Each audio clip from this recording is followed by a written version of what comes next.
ನಮಸ್ಕಾರ. ವಿಶೇಷ ಕಾರ್ಯಕ್ರಮಕ್ಕೆ ಸ್ವಾಗತ. ನಾನು ಸೌಮ್ಯ ಮಳಲಿ. ಕರ್ನಾಟಕದಲ್ಲೂ ಪತ್ತೆಯಾಯಿತು ವಿಶ್ವದ ನಿದ್ದೆಗೆಡಿಸಿರುವ ಒಮಿಕ್ರಾನ್ ತಳಿ.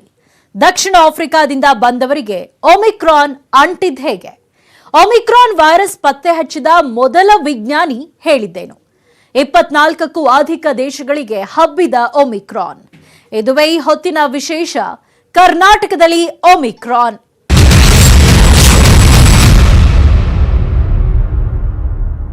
Delta, Alpha, Kappa, Beta, Gamma ಹೀಗೆ ಭಿನ್ನ ವಿಭಿನ್ನ ಅವತಾರಗಳನ್ನ ಎತ್ತಿದ ಕೊರೋನಾ ಈಗ ಒಮಿಕ್ರಾನ್ ಅನ್ನೋ ಹೊಸ ಅವತಾರ ತಾಳಿದೆ. ವೈರಸ್ ಅಂದಮೇಲೆ ರೂಪಾಂತರ ಸಹಜ ಪ್ರಕ್ರಿಯೆ. ಆದ್ರೀಗ ಜನ್ಮ ತಳೆದ ಒಮಿಕ್ರಾನ್ ಇತರೆ ರೂಪಾಂತರಗಳಿಗಿಂತಲೂ ಹೆಚ್ಚಿನ ಭಯ ಹುಟ್ಟಾಕ್ತಾ ಇದೆ. ಅದು ಅಲ್ಲದೆ ಈ ವೈರಸ್ ಭಾರತಕ್ಕೆ ಕಾಲಿಟ್ಬಿಟ್ಟಿದೆ, ಕರ್ನಾಟಕಕ್ಕೆ ಎಂಟ್ರಿ ಕೊಟ್ಟಿದೆ. ಅಷ್ಟಕ್ಕೂ ಈ ಹೊಸ ತಳಿ ಹುಟ್ಟಿದ ಹೇಗೆ? ಈ ತಳಿ ಪತ್ತೆ ಮಾಡಿದ ಮೊದಲ ಸೈಂಟಿಸ್ಟ್ ಹೇಳಿದ್ದೇನು? ಯಾಕೆ ಆ ದಿನ ಆ ವಿಜ್ಞಾನಿ ಬೆಚ್ಚಿ ಬಿದ್ರು? ಇಲ್ಲಿದೆ ನೋಡಿ ಈ ಕುರಿತ ಸ್ಪೆಷಲ್ ರಿಪೋರ್ಟ್. ಕರ್ನಾಟಕಕ್ಕೆ ಒಮಿಕ್ರಾನ್ ಎಂಟ್ರಿ, ಇಬ್ಬರಲ್ಲಿ ಡೆಡ್ಲಿ ವೈರಸ್ ಪತ್ತೆ. ದಕ್ಷಿಣ ಆಫ್ರಿಕಾದಿಂದ ಬಂದವರಿಗೆ ಒಮಿಕ್ರಾನ್ ಅಂಟಿದ್ದು ಹೇಗೆ? ಒಮಿಕ್ರಾನ್ ಪತ್ತೆ ಹಚ್ಚಿದ ಮೊದಲ ವಿಜ್ಞಾನಿ ಹೇಳಿದ್ದೇನು?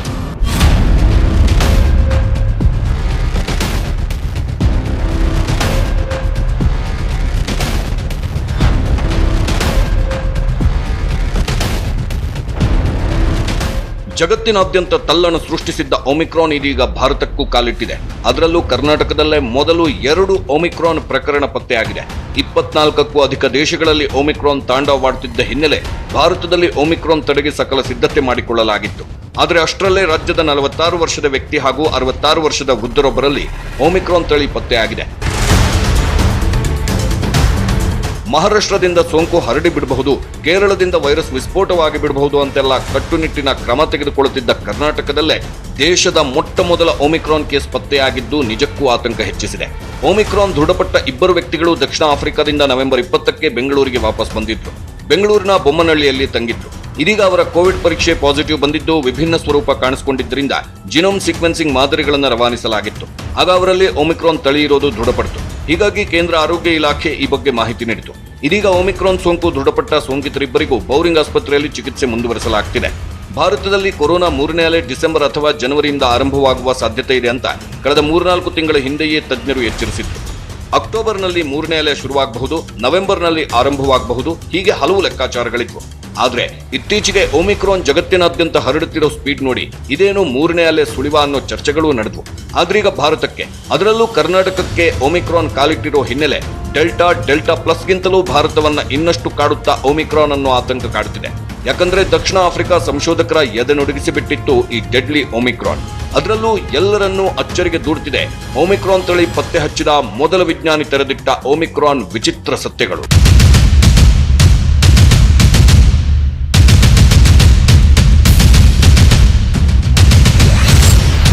ದಕ್ಷಿಣ ಆಫ್ರಿಕಾ ಸಂಶೋಧಕರ ಎದೆನಡುಗಿಸಿದ್ದೇಕೆ ಡೆಡ್ಲಿ ವೈರಸ್? 24 ದೇಶಗಳಿಗೆ ಹಬ್ಬಿದ ವೈರಸ್ ಅಮೆರಿಕವನ್ನ ಮತ್ತೆ ಕಾಡುತ್ತಾ? ನವೆಂಬರ್ 19ನೇ ತಾರೀಕು ದಕ್ಷಿಣ ಆಫ್ರಿಕಾದ ಅತಿ ದೊಡ್ಡ ಖಾಸಗಿ ಪ್ರಯೋಗಾಲಯದಲ್ಲಿ ವಿಚಿತ್ರವೊಂದು ಸಂಭವಿಸಿತು. ಊಹಿಸಲಾಗದ ಆ ರಿಸಲ್ಟ್ ಎಲ್ಲರನ್ನ ಬೆಚ್ಚಿ ಬೀಳಿಸಿತ್ತು. ಲ್ಯಾನ್ಸೆಟ್ ಲ್ಯಾಬೊರೇಟರಿಗೆ ಬಂದ ಆ 8 ಕೊರೋನಾ ವೈರಸ್ ಮಾದರಿಗಳನ್ನ ಪರೀಕ್ಷೆಗೆ ಒಳಪಡಿಸಿದಾಗ ಜೀವಮಾನದ ಆಘಾತಕಾರಿ ಸನ್ನಿವೇಶವೇ ಎದುರಾಗಿತ್ತು. ಕಾರಣ ಅಲ್ಲಿ ಪತ್ತೆಯಾಗಿತ್ತು ಮನುಷ್ಯನ ಪ್ರತಿರೋಧಕ ವ್ಯವಸ್ಥೆಯನ್ನೇ ಛಿದ್ರಗೊಳಿಸಿ ನುಗ್ಗಿ ದಾಳಿ ಇಡಬಲ್ಲ ಭಯಂಕರ ತಳಿ.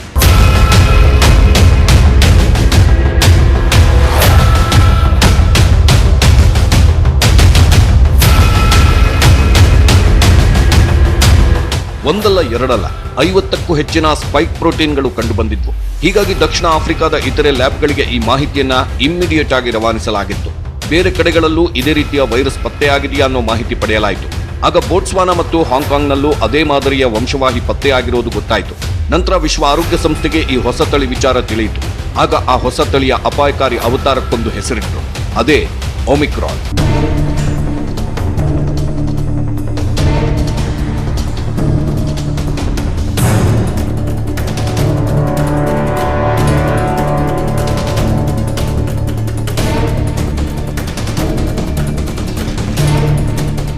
ಅಷ್ಟಕ್ಕೂ ಒಮಿಕ್ರಾನ್ ತಳಿ ಪತ್ತೆ ಹಚ್ಚಿದ ಆ ವಿಜ್ಞಾನಿ ಯಾರು, ಆ ಅನುಭವ ಹೇಗಿತ್ತು, ದಕ್ಷಿಣ ಆಫ್ರಿಕಾದ ಲ್ಯಾನ್ಸೆಟ್ ಲ್ಯಾಬೊರೇಟರಿಯಲ್ಲಿದ್ದ ಸಂಶೋಧಕರು ಯಾಕೆ ಹೊಸ ತಳಿಯನ್ನ ಕಂಡು ಬೆಚ್ಚಿ ಬೆರಗಾಗಿದ್ರು ಅಂದ್ರ ಇಲ್ಲೇ ಇರೋದು ಒಮಿಕ್ರಾನ್ ರೂಪಾಂತರಿ ಬಗೆಗಿನ ವಿಲಕ್ಷಣ ವಿಚಿತ್ರ ಸಂಗತಿ. ಹೌದು, ಒಮಿಕ್ರಾನ್ ತಳಿ ಲಕ್ಷಣಗಳಿಗೆ ಹೋಲಿಕೆ ಆಗುವಂತಿದ್ದ ಏಕೈಕ ತಳಿ ಅಂದ್ರೆ ಅದು ಆಲ್ಫಾ ತಳಿ. ಆದ್ರೆ ಆಗಸ್ಟ್ ತಿಂಗಳಿನಿಂದಲೂ ದಕ್ಷಿಣ ಆಫ್ರಿಕಾದಲ್ಲಿ ಪತ್ತೆಯಾಗಿ ಇರಲಿಲ್ಲ ಆಲ್ಫಾ ತಳಿ. ಹೀಗಾಗಿ ಆ ಕ್ಷಣ ಒಮಿಕ್ರಾನ್ ರೂಪಾಂತರಿಯ ವಿಚಿತ್ರ ಸತ್ಯ ತಿಳಿದು ದಕ್ಷಿಣ ಆಫ್ರಿಕಾ ವಿಜ್ಞಾನಿಗಳಷ್ಟೇ ಬೆಚ್ಚಿ ಬಿದ್ದಿದ್ರು. ಆದ್ರೀಗ ಆ ದಕ್ಷಿಣ ಆಫ್ರಿಕಾದ ವಿಜ್ಞಾನಿ ಜಗತ್ತಿನ ಮುಂದೆ ತೆರೆದಿಟ್ಟ ಒಮಿಕ್ರಾನ್ ವಿಚಿತ್ರ ಸತ್ಯ ಕೇಳಿ ಆತಂಕಕ್ಕೊಳಗಾಗಿವೆ ಒಮಿಕ್ರಾನ್ ಕೆಂಗಣ್ಣಿಗೆ ಗುರಿಯಾಗಿರೋ ಆ 24ಕ್ಕೂ ಅಧಿಕ ದೇಶಗಳು.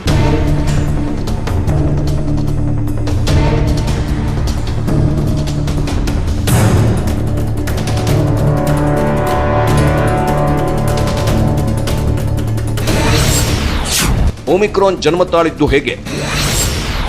ಹೊಸ ತಳಿ ಬಗ್ಗೆ ಕಾಡುತ್ತಿದೆ 5 ಪ್ರಶ್ನೆ. 5 ರಿಂದ 6 ದಿನಗಳ ಹಿಂದೆ ಒಮಿಕ್ರಾನ್ ವೈರಸ್ 7 ದೇಶಗಳಲ್ಲಿ ಕಾಣಿಸಿಕೊಂಡಿತ್ತು. ಆದ್ರೀಗ ವಿಶ್ವ ಆರೋಗ್ಯ ಸಂಸ್ಥೆ ಹೇಳ್ತಿರೋ ಪ್ರಕಾರ 24ಕ್ಕೂ ಅಧಿಕ ದೇಶಗಳಿಗೆ ಒಮಿಕ್ರಾನ್ ವೈರಸ್ ಹಬ್ಬಿದೆ. ದಕ್ಷಿಣ ಆಫ್ರಿಕಾದಿಂದ ಶುರುವಾದ ಒಮಿಕ್ರಾನ್ ಸೋಂಕಿನ ಜರ್ನಿ ಈಗ ಆಸ್ಟ್ರೇಲಿಯಾನ ಟಚ್ ಮಾಡಿದೆ. ಇಟಲಿನ ಇಕ್ಕಟ್ಟಿಗೆ ಸಿಲುಕಿಸುತ್ತಿದೆ. ನೆದರ್ಲ್ಯಾಂಡ್, ಇಂಗ್ಲೆಂಡ್, ಇಸ್ರೇಲ್, ಹಾಂಗ್ಕಾಂಗ್, ಬೆಲ್ಜಿಯಂನ ಬೆಚ್ಚಿ ಬೀಳಿಸುತ್ತಿದೆ. France, Switzerland, Germany, Canada, Denmark, ಆಸ್ಟ್ರಿಯಾದಲ್ಲೆಲ್ಲ ಆತಂಕ ಸೃಷ್ಟಿಸಿದೆ. ಹೀಗೆ ಒಮಿಕ್ರಾನ್ ಒಂದೊಂದೇ ದೇಶಗಳಿಗೆ ಎಂಟ್ರಿ ಕೊಡ್ತಾ ಇದ್ದು ರೂಪಾಂತರಿ ವೈರಸ್ನ ಡೇಂಜರ್ ಕಂಟ್ರಿ ಲಿಸ್ಟ್ ಬೆಳಿತಾನೆ ಹೋಗ್ತಿದೆ. ಅದರಲ್ಲೂ ಈ ಒಮಿಕ್ರಾನ್ ವಿಶ್ವದ ದೊಡ್ಡಣ್ಣ ಅಮೆರಿಕಾದಲ್ಲೂ ಪತ್ತೆಯಾಗಿದ್ದು ಅಮೆರಿಕನ್ನರು ಅಕ್ಷರಶಃ ದಿಗಿಲುಗೊಂಡಿದ್ದಾರೆ. ಯಾಕಂದ್ರೆ ಈ ಕೊರೋನಾ ಹೆಮ್ಮಾರಿಯಿಂದಲೇ ಅಮೆರಿಕಾದಲ್ಲಿ ಇಲ್ಲಿವರೆಗೂ ಬಲಿಯಾಗಿದ್ದಾರೆ ಬರೋಬ್ಬರಿ 8 ಲಕ್ಷ ಜನ.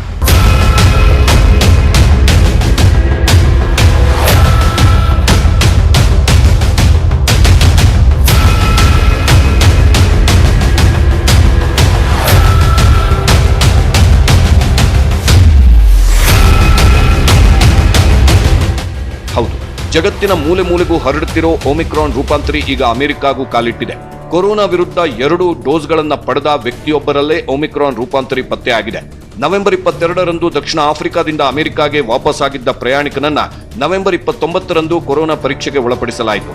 ಆಗ ಕೊರೋನಾದ ನೂತನ ರೂಪಾಂತರಿ ಒಮಿಕ್ರಾನ್ ಪತ್ತೆಯಾಯಿತು. ಆ ವ್ಯಕ್ತಿ ಬೂಸ್ಟರ್ ಶಾಟ್ ಪಡೆದಿಲ್ಲ ಅಂತಲೂ ಆ ಕ್ಷಣ ತಿಳಿದು ಬಂತು. ಅಮೆರಿಕ ಕಳೆದ ತಿಂಗಳ ಕೊನೆಯಲ್ಲೇ ದಕ್ಷಿಣ ಆಫ್ರಿಕಾದಿಂದ ಪ್ರಯಾಣವನ್ನ ನಿರ್ಬಂಧಿಸಿತ್ತಾದ್ರೂ ಮೊಟ್ಟ ಮೊದಲ ಒಮಿಕ್ರಾನ್ ಕೇಸ್ ಪತ್ತೆಯಾಗಿದೆ. ಹೀಗಾಗಿ ಈ ಬಗ್ಗೆ ಬುಧವಾರ ಅಮೆರಿಕಾದ ಶ್ವೇತಭವನದಲ್ಲಿ ಡಾಕ್ಟರ್ ಆಂಥೋನಿ ಫೌಜಿ ತಿಳಿಸಿದ್ರು. California and San Francisco Departments of Public Health and the CDC have confirmed that a recent case of COVID-19 among an individual in California was caused by the Omicron variant. The individual was a traveler who returned from South Africa on November the 22nd and tested positive on November the 29th. The individual is self-quarantining and all close contacts have been contacted and all close contacts thus far have tested negative.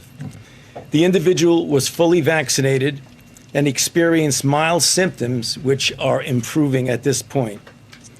So this is the first confirmed case of COVID-19 caused by the Omicron variant detected in the United States.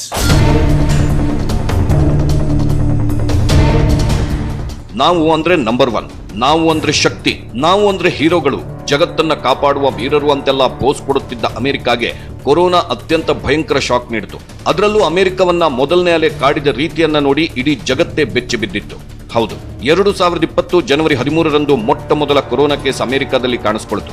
ಅದು 1000ಕ್ಕೆ ಮುಟ್ಟಿತು, 2000ಕ್ಕೆ ಮುಟ್ಟಿತು, ಹೀಗೆ 10,000ಕ್ಕೂ ಮುಟ್ಟಿತು, ನಂತರ 1 ಲಕ್ಷಕ್ಕೂ ಮುಟ್ಟಿತು. ಹೀಗೆ ಒಂದೇ ದಿನಕ್ಕೆ 1 ಲಕ್ಷಕ್ಕೂ ಅಧಿಕ ಕೊರೋನಾ ಪ್ರಕರಣಗಳು ಅಮೆರಿಕ ಒಂದರಲ್ಲೇ ಕಂಡುಬರುವುದನ್ನ ವಿಶ್ವ ಕಾಣುವಂತಾಯಿತು. ಕೊರೋನಾ ಅತ್ಯಂತ ಭೀಕರವಾಗಿ ಕಾಡಿದ ಮೊಟ್ಟ ಮೊದಲ ದೇಶ ಅಂತಲೂ ಅಮೆರಿಕ ಎನ್ನಿಸಿಕೊಳ್ತು. 2020ರ ಡಿಸೆಂಬರ್ ಅಂತ್ಯದ ಹೊತ್ತಿಗೆ ಅಮೆರಿಕಾದಲ್ಲಿ ಹೆಮ್ಮಾರಿ ಕೊರೋನಾ 2 ಲಕ್ಷ ಜನರನ್ನ ಕೊಂದು ಹಾಕಿಬಿಡಿತು.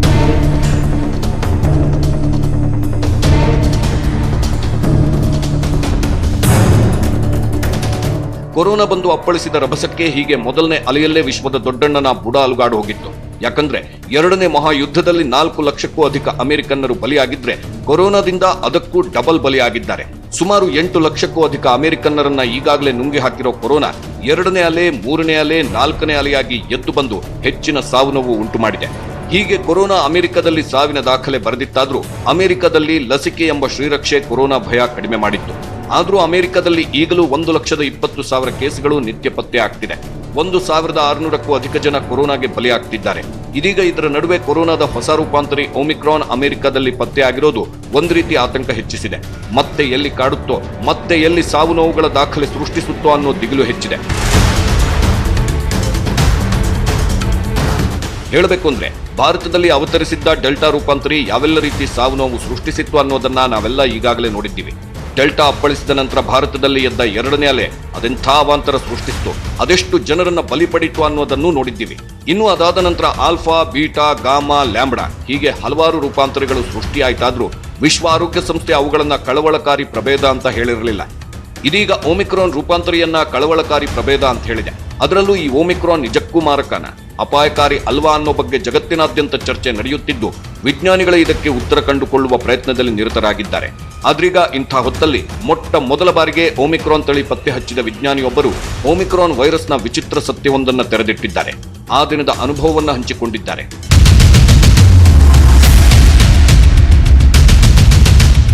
ಹೌದು, ದಕ್ಷಿಣ ಆಫ್ರಿಕಾದ ಲ್ಯಾನ್ಸೆಟ್ ಲ್ಯಾಬೊರೇಟರಿಯ ವಿಜ್ಞಾನ ವಿಭಾಗದ ಮುಖ್ಯಸ್ಥೆಯಾಗಿರೋ ರಾಕ್ವೆಲ್ ವಿಯಾನಾ ಆ ದಿನ ಏನಾಯ್ತು ಅನ್ನೋದನ್ನ ಕ್ಲಿಯರ್ ಆಗಿ ಹೇಳ್ಕೊಂಡಿದ್ದಾರೆ.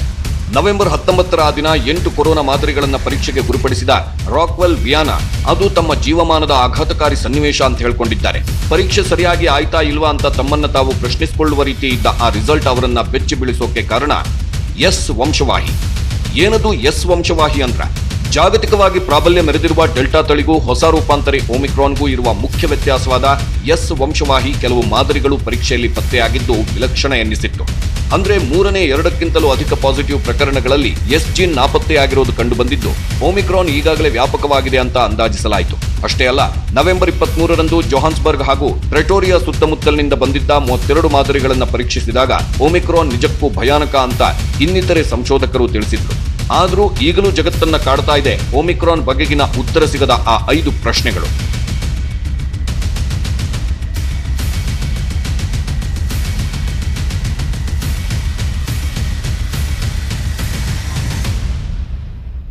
ಭಾರತಕ್ಕೆ ಎಂಟ್ರಿ ಕೊಟ್ಟ ಕರ್ನಾಟಕದಲ್ಲಿ ಕಾಣಿಸಿಕೊಂಡ ಒಮಿಕ್ರಾನ್ ಬಗೆಗಿನ ಆ 5 ಪ್ರಶ್ನೆಗಳು ಜನರನ್ನ ಬಿಡದೆ ಕಾಡ್ತದೆ. ದಕ್ಷಿಣ ಆಫ್ರಿಕಾದ ವಿಜ್ಞಾನಿ ಒಮಿಕ್ರಾನ್ ಕುರಿತು ಜಗತ್ತೇ ದಿಗ್ಭ್ರಮೆಗೊಳ್ಳುವಂತಹ ಸತ್ಯವನ್ನ ಬಿಚ್ಚಿಟ್ಟಿದ್ರು ಜನರನ್ನ ಆ ಪ್ರಶ್ನೆಗಳು ಇನ್ನಷ್ಟು ಆತಂಕಕ್ಕೆ ಒಳಪಡಿಸ್ತದೆ. ಅಷ್ಟಕ್ಕೂ ಯಾವುದು ಆ 5 ಪ್ರಶ್ನೆಗಳು ಅಂದ್ರ ಹೇಳ್ತೀವಿ ಬ್ರೇಕ್ ಆದ್ಮೇಲೆ. ಜನ್ಮ ತಳೆದ ಕೆಲವೇ ದಿನಗಳಲ್ಲಿ ಜನ ಸಾಮಾನ್ಯರಷ್ಟೇ ಅಲ್ಲದೆ ವಿಜ್ಞಾನಿಗಳು ಹಾಗೂ ವಿಶ್ವ ಆರೋಗ್ಯ ಸಂಸ್ಥೆಗೆ ಒಮಿಕ್ರಾನ್ ಶಾಕ್ ನೀಡಿದೆ. 30ಕ್ಕೂ ಅಧಿಕ ಬಾರಿ ರೂಪಾಂತರಗೊಂಡಿರೋ ಒಮಿಕ್ರಾನ್ ಸುತ್ತ ಸಾಕಷ್ಟು ವಿಚಾರಗಳು ಸುಳಿದಾಡ್ತಾ ಇವೆ. ಹಾಗಾದ್ರೆ ಕರ್ನಾಟಕಕ್ಕೆ ಕಾಲಿಟ್ಟಿರೋ ಒಮಿಕ್ರಾನ್ ವೈರಸ್ ಹುಟ್ಟಿದ ಹೇಗೆ? ಇದು ಡೆಲ್ಟಾಗಿಂತಲೂ ಡೆಡ್ಲಿನಾ? ಇದರ ಗುಣಲಕ್ಷಣಗಳೇನು? ಈ ಹೊಸ ತಳಿ ವಿರುದ್ಧ ಈಗಿರುವ ಲಸಿಕೆಗಳು ಪರಿಣಾಮಕಾರಿನಾ? ಇಲ್ಲಿದೆ ನೋಡಿ ಈ ಕುರಿತ ವರದಿ. ಡೆಲ್ಟಾಗಿಂತಲೂ ಅಪಾಯಕಾರಿನ ಒಮಿಕ್ರಾನ್.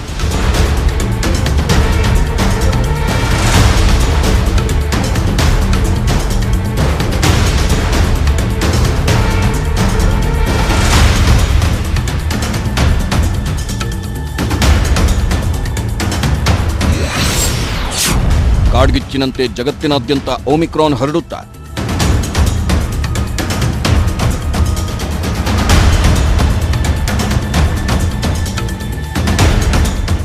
ಒಮಿಕ್ರಾನ್ ವೈರಸ್ ಹುಟ್ಟಿದ್ದು ಜಗತ್ತಿನಾದ್ಯಂತ ಹಲವಾರು ಪ್ರಶ್ನೆಗಳು ಉದ್ಭವಿಸಿಬಿಡ್ತು. ಅದರಲ್ಲೂ ಒಮಿಕ್ರಾನ್ ಕೇಸ್ ಕರ್ನಾಟಕದಲ್ಲಿ ಕಾಣಿಸಿಕೊಂಡಿದ್ದ ಕೂಡಲೇ, ಬೆಂಗಳೂರಿನಲ್ಲೇ ಒಮಿಕ್ರಾನ್ ಬಂದಿದೆ ಅಂತ ಗೊತ್ತಾದ ಕೂಡಲೇ ಬಿಬಿಎಂಪಿ ಫುಲ್ ಅಲರ್ಟ್ ಆಗಿದೆ.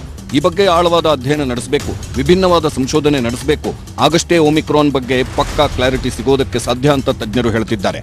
ಒಂದು ಲೆಕ್ಕಕ್ಕೆ ಒಮಿಕ್ರಾನ್ ಮಾರಕನ ಇಲ್ವಾ ಅನ್ನೋ ಪ್ರಶ್ನೆಯ ಹುಡುಕಾಟದಲ್ಲಿ ವಿಜ್ಞಾನಿಗಳಿದ್ರೆ, ಒಮಿಕ್ರಾನ್ ಡೆಲ್ಟಾಗಿಂತಲೂ ಡೇಂಜರಾ ಹೇಗೆ ಅನ್ನೋ ಪ್ರಶ್ನೆ ಎದ್ದಿದೆ. ಸದ್ಯಕ್ಕೆ ಇದಕ್ಕೂ ಸ್ಪಷ್ಟ ಉತ್ತರವಿಲ್ಲ. ಆದರೆ ಡೆಲ್ಟಾ 16 ರೂಪಾಂತರಗಳನ್ನು ಹೊಂದಿದ ವೈರಸ್ ಆದ್ರೆ ಒಮಿಕ್ರಾನ್ ಅದರ ಡಬಲ್ 32 ರೂಪಾಂತರಗಳನ್ನು ಹೊಂದಿರೋ ವೈರಸ್ ಆಗಿದೆ. ಹೀಗಾಗಿ ಡೆಲ್ಟಾಗಿಂತಲೂ ಒಮಿಕ್ರಾನ್ 7 ಪಟ್ಟು ವೇಗವಾಗಿ ಹರಡಬಲ್ಲ ವೈರಸ್ ಅನ್ನೋದು ತಿಳಿದು ಬಂದಿದೆ.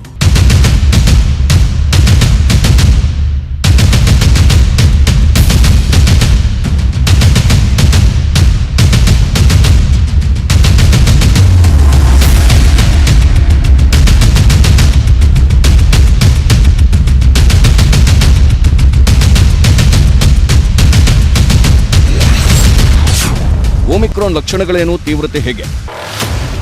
ಹೊಸ ಪ್ರಭೇದ ಬಂದ್ರೆ ಸಾಕು, ಅದರ ಲಕ್ಷಣಗಳೇನು, ಅದರ ತೀವ್ರತೆ ಎಷ್ಟಿದೆ ಅನ್ನೋ ಚರ್ಚೆ ಕಾಮನ್. ಅದರಲ್ಲೂ ಕೆಲವರು ಅಂತೆ ಎಲ್ಲ ಸೇರಿಸಿ ಬೆಚ್ಚಿ ಬೀಳಿಸ್ತಾರೆ. ಆದರೆ ಒಮಿಕ್ರಾನ್ ರೋಗದ ತೀವ್ರತೆ ಎಷ್ಟಿದೆ ಅನ್ನೋದಕ್ಕೆ ಇಲ್ಲಿವರೆಗೂ ಸರಿಯಾದ ಕ್ಲಾರಿಟಿ ಅನ್ನೋದಿಲ್ಲ. ಬೇರೆ ರೂಪಾಂತರ ತಳಿಗಳಿಗೆ ಹೋಲಿಸಿದ್ರೆ ಒಮಿಕ್ರಾನ್ ರೋಗ ಲಕ್ಷಣಗಳು ಭಿನ್ನ ಅನ್ನೋದಕ್ಕೂ ಸರಿಯಾದ ಕ್ಲಾರಿಟಿ ಇಲ್ಲ. ಆದರೆ ಒಮಿಕ್ರಾನ್ ಸೋಂಕಿತರಲ್ಲಿ ಕೆಲವರು ರೋಗಲಕ್ಷಣ ರಹಿತರಾಗಿರಬಹುದು. ಸ್ನಾಯುಗಳಲ್ಲಿ ನೋವು ಕಾಣಿಸಿಕೊಳ್ಳೋದು, ಸುಸ್ತು ಆವರಿಸೋದು, ಗಂಟಲು ಹಾಗೂ ತಲೆನೋವು ಕಾಣಿಸಿಕೊಳ್ಳೋದು ಆಗಬಹುದು. ಉಸಿರಾಟದ ಸಮಸ್ಯೆ, ಎದೆನೋವು, ಒಣಕೆಮ್ಮು, ಜ್ವರ ಕಂಡು ಬರಬಹುದು.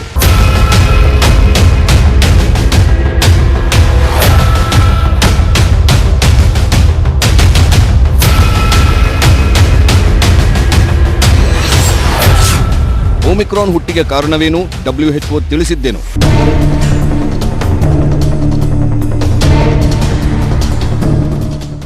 ದಕ್ಷಿಣ ಆಫ್ರಿಕಾದಿಂದ ವಿಶ್ವದಾದ್ಯಂತ ಒಮಿಕ್ರಾನ್ ಹೊಸ ತಳಿ ಹರಡೋಕೆ ಶುರುವಾಗ್ತಿದ್ದ ಹಾಗೆ ಹಲವರನ್ನ ಕಾಡಿದ ಪ್ರಶ್ನೆನೇ ಈ ಒಮಿಕ್ರಾನ್ ತಳಿ ಜನ್ಮ ತಳೆದಿದ್ದು ಹೇಗೆ ಅನ್ನೋದು.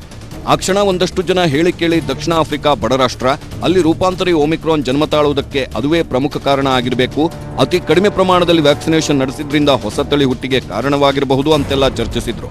ಯಾಕಂದ್ರೆ ಆಫ್ರಿಕಾ ಖಂಡದ 11% ಜನ ಮಾತ್ರ ಮೊದಲನೇ ಡೋಸ್ನ ಲಸಿಕೆ ಪಡೆದಿದ್ದಾರೆ ಅಂತಲೂ, 7.2% ಜನ ಮಾತ್ರ 2 ಡೋಸ್ ವ್ಯಾಕ್ಸಿನ್ ಪಡೆದಿದ್ದಾರೆ ಅಂತಲೂ ಕೆಲವೊಂದು ಡೇಟಾ ಹೇಳುತ್ತಿದೆ. ಇದೇ ಕಾರಣಕ್ಕೆ ರೂಪಾಂತರಿ ವೈರಸ್ ಈ ಪ್ರಮಾಣದಲ್ಲಿ ಹರಡಿದೆ ಅಂತಲೂ ಹೇಳಲಾಗ್ತಿದೆ. ಆದ್ರೀಗ ವಿಶ್ವ ಆರೋಗ್ಯ ಸಂಸ್ಥೆ ಒಮಿಕ್ರಾನ್ ಹುಟ್ಟಿಗೆ ಕಾರಣ ತಿಳಿಸಿದೆ. ವ್ಯಾಕ್ಸಿನ್ ಅನ್ನು ಸರಿಯಾದ ಪ್ರಮಾಣದಲ್ಲಿ ನೀಡದೇ ಇರೋದು ಒಂದು ಕಾರಣ ಆದ್ರೆ, ಸೋಂಕು ಪರೀಕ್ಷೆ ಕಡಿಮೆಗೊಳಿಸಿದ್ದು ಮತ್ತೊಂದು ಕಾರಣ ಅಂತ ಹೇಳಲಾಗ್ತಿದೆ.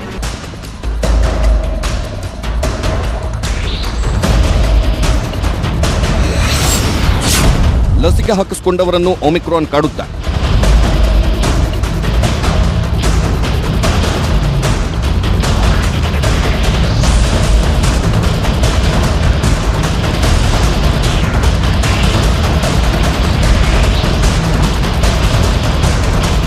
ಹೊಸ ತಳಿ ಹರಡೋಕೆ ಶುರು ಮಾಡಿದ್ದೇ ತಡ, ವಿಜ್ಞಾನಿಗಳಲ್ಲಿ ಆತಂಕ ಹೆಚ್ಚಿದೆ. ಒಮಿಕ್ರಾನ್ ಮನುಷ್ಯನ ರೋಗ ನಿರೋಧಕ ಶಕ್ತಿಯನ್ನೇ ದಾಟಿ ದಾಳಿ ಇಡಬಲ್ಲದು ಅಂತ ಗೊತ್ತಾಗ್ತಿದ್ದಂತೆ ಈಗಿರುವ ಲಸಿಕೆಗಳು ಹೊಸ ತಳಿಯ ವಿರುದ್ಧ ಹೋರಾಡಲು ಸುಶಕ್ತವಾಗಿವೆಯೇ? ಯಾವ ಲಸಿಕೆ ರೂಪಾಂತರಿ ಒಮಿಕ್ರಾನ್ ಅಬ್ಬರವನ್ನ ತಡೆಯಬಲ್ಲದು ಅಂತೆಲ್ಲ ಚರ್ಚೆ ನಡೀತಾ ಇದೆ. ಕೆಲವೊಂದಷ್ಟು ಲಸಿಕಾ ತಯಾರಕಾ ಕಂಪನಿಗಳಂತೂ ಹೊಸ ತಳಿ ವಿರುದ್ಧ ಹೋರಾಡುವ ಲಸಿಕೆ ಕುರಿತು ಅಧ್ಯಯನಗಳನ್ನೇ ಶುರು ಮಾಡಿವೆ. ಅಮೆರಿಕದ ಲಸಿಕಾ ತಯಾರಕಾ ಕಂಪನಿಯಾದ ಮಾಡರ್ನಾ ಒಮಿಕ್ರಾನ್ ವಿರುದ್ಧ ಹೋರಾಡಬಲ್ಲ ಬೂಸ್ಟರ್ ಡೋಸ್ ಅಭಿವೃದ್ಧಿಪಡಿಸುವುದಾಗಿ ಹೇಳುತ್ತಿದ್ರೆ, ಫೈಜರ್ ಕಂಪನಿ ಒಮಿಕ್ರಾನ್ ಬಗ್ಗೆ ಹೆಚ್ಚಿನ ದತ್ತಾಂಶ ಸಂಗ್ರಹಿಸಬೇಕಿದೆ, ನಂತರ ಲಸಿಕೆ ಅಭಿವೃದ್ಧಿ, ಅಲ್ಲಿವರೆಗೂ ಏನೂ ಹೇಳೋಕ್ಕಾಗಲ್ಲ ಅಂತಿದೆ. ಇನ್ನು ರಷ್ಯಾದ ಸ್ಪುಟ್ನಿಕ್ ಮುಂದಿನ 100 ದಿನದಲ್ಲಿ ಒಮಿಕ್ರಾನ್ ವಿರುದ್ಧ ಹೋರಾಡಬಲ್ಲ ಲಸಿಕೆಯನ್ನು ಅಭಿವೃದ್ಧಿಪಡಿಸುವುದಾಗಿ ಹೇಳಿಕೊಂಡಿದೆ.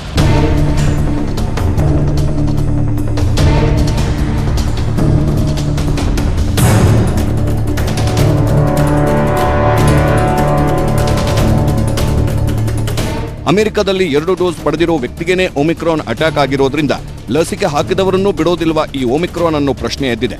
ಸದ್ಯ ಕರ್ನಾಟಕದಲ್ಲಿ ಇದುವರೆಗೂ 53% ಮಂದಿಗೆ ಮಾತ್ರ 2ನೇ ಡೋಸ್ ನೀಡಲಾಗಿದೆ. 40 ಲಕ್ಷಕ್ಕೂ ಹೆಚ್ಚು ಮಂದಿ ಇನ್ನೂ ಸೆಕೆಂಡ್ ಡೋಸ್ ಲಸಿಕೆ ಪಡೆದುಕೊಂಡಿಲ್ಲ. ಇದೀಗ ಒಮಿಕ್ರಾನ್ ಬೇರೆ ಕರ್ನಾಟಕಕ್ಕೆ ಎಂಟ್ರಿ ಕೊಟ್ಟಿದೆ. ಇದರ ಜೊತೆಗೆ Y4, AY33, AY39, AY46 ಈ ರೀತಿಯಲ್ಲಿ ಡೆಲ್ಟಾದ ಉಪತಳಿಗಳು ಪ್ರತಿದಿನ ಹುಟ್ಟಿಕೊಳ್ಳುತ್ತಿದ್ದು ಲಸಿಕೆ ಹಾಕಿಸಿಕೊಳ್ಳೋದು ಅಗತ್ಯ ಅಂತಿದ್ದಾರೆ ವೈದ್ಯರು. ಒಮಿಕ್ರಾನ್ ಡೆಲ್ಟಾಗಿಂತ ರಣವೇಗದಲ್ಲಿ ಹರಡುವ ವೈರಸ್ ಅಂತ ದಕ್ಷಿಣ ಆಫ್ರಿಕಾ ತಜ್ಞರು ಸೇರಿದಂತೆ ಒಮಿಕ್ರಾನ್ ಬಗ್ಗೆ ಜಗತ್ತಿನ ಹಲವು ತಜ್ಞರು ಹೇಳುತ್ತಿದ್ದಾರೆ. ಒಮಿಕ್ರಾನ್ ತಳಿಯಿಂದ ಸೋಂಕು ಬಂದರೆ ಡೆಲ್ಟಾಗಿಂತ ಹೆಚ್ಚು ತೀವ್ರತೆಯಿಂದಿರುತ್ತೆ ಅಂತ ವಿಶ್ವ ಆರೋಗ್ಯ ಸಂಸ್ಥೆ ಇನ್ನೂ ಹೇಳಿಲ್ಲ.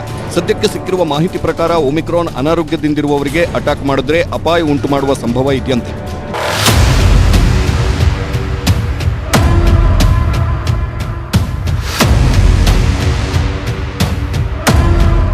ಒಮಿಕ್ರಾನ್ ಕಾಣಿಸಿಕೊಂಡ ಬೆನ್ನಲ್ಲೇ 3ನೇ ಅಲೆ ಆತಂಕ ಸೃಷ್ಟಿಯಾಗಿದೆ. ಯಾಕಂದ್ರೆ ಕರ್ನಾಟಕದಲ್ಲಿ ಇನ್ನೂ 45 ಲಕ್ಷ ಜನ 2ನೇ ಡೋಸ್ ಲಸಿಕೆ ಪಡೆದಿಲ್ಲ. ಅದರಲ್ಲೂ ವಿಶ್ವವನ್ನೇ ಆತಂಕಕ್ಕೆ ದೂಡ್ತಿರೋ ಒಮಿಕ್ರಾನ್ ವೈರಸ್ ಬಗ್ಗೆ ಸ್ವಲ್ಪ ಮೈಮರೆತರು ಇದು ಮಕ್ಕಳನ್ನ ಲಸಿಕೆ ಹಾಕದೇ ಇರುವವರನ್ನ ಹೆಚ್ಚು ಕಾಡಬಹುದು ಅಂತೆಲ್ಲ ತಜ್ಞರು ಹೇಳುತ್ತಿದ್ದಾರೆ. ಜೊತೆಗೆ ಕರ್ನಾಟಕವನ್ನು ಸೇರಿ ಇಡೀ ಭಾರತವನ್ನ ಇನ್ನಿಲ್ಲದಂತೆ ಕಾಡಿದ ಡೆಲ್ಟಾ ವೈರಸ್ ಏನಿತ್ತು ಅದು 8 ಬಾರಿ ರೂಪಾಂತರಗೊಂಡ್ರೆ ಇದೀಗ ಸದ್ದು ಮಾಡುತ್ತಿರೋ ಕರ್ನಾಟಕಕ್ಕೆ ಕಾಲಿಟ್ಟಿರೋ ಒಮಿಕ್ರಾನ್ 30ಕ್ಕೂ ಹೆಚ್ಚಿನ ಬಾರಿ ರೂಪಾಂತರಗೊಂಡಿದೆ. ಹೀಗಾಗಿ ಈ ಒಮಿಕ್ರಾನ್ ಅಟ್ಯಾಕ್ ಆದ್ರೆ ಅದು ಗೊತ್ತಾಗೋಕೆ 7 ದಿನ ಬೇಕಾಗುತ್ತಂತೆ. 5 ದಿನಗಳಲ್ಲಿ ಸೋಂಕು ಲಂಗ್ಸ್ಗೆ ಹರಡುತ್ತಂತೆ. ಅಂದ್ರೆ ಒಮಿಕ್ರಾನ್ ಶರವೇಗದಲ್ಲಿ ಹರಡೋ ಸೋಂಕು ಅಂತ ಹೇಳುತ್ತಿದ್ದಾರೆ ಕೆಲ ತಜ್ಞರು.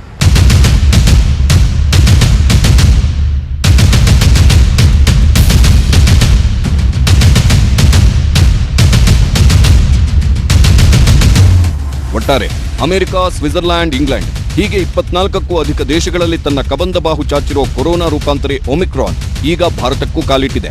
ಕರ್ನಾಟಕದಲ್ಲೂ, ಅದರಲ್ಲೂ ಬೆಂಗಳೂರಲ್ಲೇ ಕಾಣಿಸಿಕೊಂಡಿದೆ. ಒಮಿಕ್ರಾನ್ ಪತ್ತೆಯಾಗಿರುವ 2 ರೋಗಿಗಳೊಂದಿಗೆ 24 ಜನ ಪ್ರೈಮರಿ ಸಂಪರ್ಕ ಹೊಂದಿದ್ರು ಅಂತಲೂ 240 ಮಂದಿ ಸೆಕೆಂಡರಿ ಕಾಂಟ್ಯಾಕ್ಟ್ ಹೊಂದಿದ್ರು ಅಂತಲೂ ಗೊತ್ತಾಗಿದೆ. ಅವರಲ್ಲಿ 5 ಜನರಿಗೆ ಪಾಸಿಟಿವ್ ಬಂದಿದೆ. ಆದ್ರೆ ಈ 5ರಲ್ಲಿ ಕಂಡು ಬಂದಿರೋದು ಒಮಿಕ್ರಾನ್ ಅಲ್ಲ. ಸದ್ಯ ಅವರನ್ನೆಲ್ಲ ಐಸೋಲೇಟ್ ಮಾಡಲಾಗಿದೆ. ಆದ್ರೆ ಇಲ್ಲಿ ಅಚ್ಚರಿಯ ವಿಷಯ ಏನ್ ಗೊತ್ತಾ? ಒಮಿಕ್ರಾನ್ ಪತ್ತೆಯಾದ ಆ 2 ಕೂಡ 2 ಡೋಸ್ ಕೊರೋನಾ ಲಸಿಕೆ ಪಡೆದಿದ್ರು.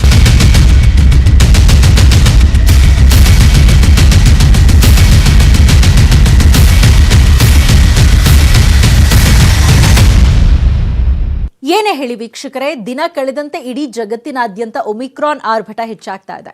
24ಕ್ಕೂ ಅಧಿಕ ದೇಶಗಳಲ್ಲಿ ಹರಡಿಕೊಂಡಿರೋ ಒಮಿಕ್ರಾನ್ ಮತ್ತಷ್ಟು ದೇಶಗಳಿಗೆ ಕಾಲಿಡ್ತಾ ಇದೆ. ಮುನ್ನುಗ್ಗಿ ಬರ್ತಾ ಇರೋ ಒಮಿಕ್ರಾನ್ ವಿಶ್ವದಾದ್ಯಂತ ಹತ್ರ 400 ಜನರ ದೇಹ ಹೊಕ್ಕಿದೆ. ಇದೀಗ ಭಾರತಕ್ಕೂ ಕಾಲಿಟ್ಟಿದೆ. ಕರ್ನಾಟಕದಲ್ಲೂ ಒಮಿಕ್ರಾನ್ ಪತ್ತೆಯಾಗಿದೆ. ಹಾಗೆಂದ ಮಾತ್ರಕ್ಕೆ ಭಯ ಪಡುವ ಅಗತ್ಯವಿಲ್ಲ. ಆದರೆ ಒಮಿಕ್ರಾನ್ ಬಗ್ಗೆ ಜಾಗೃತವಾಗಿರಬೇಕು, ನಿರ್ಲಕ್ಷ್ಯ ಮಾಡಬಾರ್ದು. ಕೋವಿಡ್ ನಿಯಮವನ್ನ ಪಾಲಿಸಬೇಕು, ನಿಮ್ಮನ್ನ ನೀವು ಕಾಪಾಡಿಕೊಳ್ಬೇಕು. ಇದಾಗಿತ್ತು ಈ ಹೊತ್ತಿನ ಸ್ಪೆಷಲ್.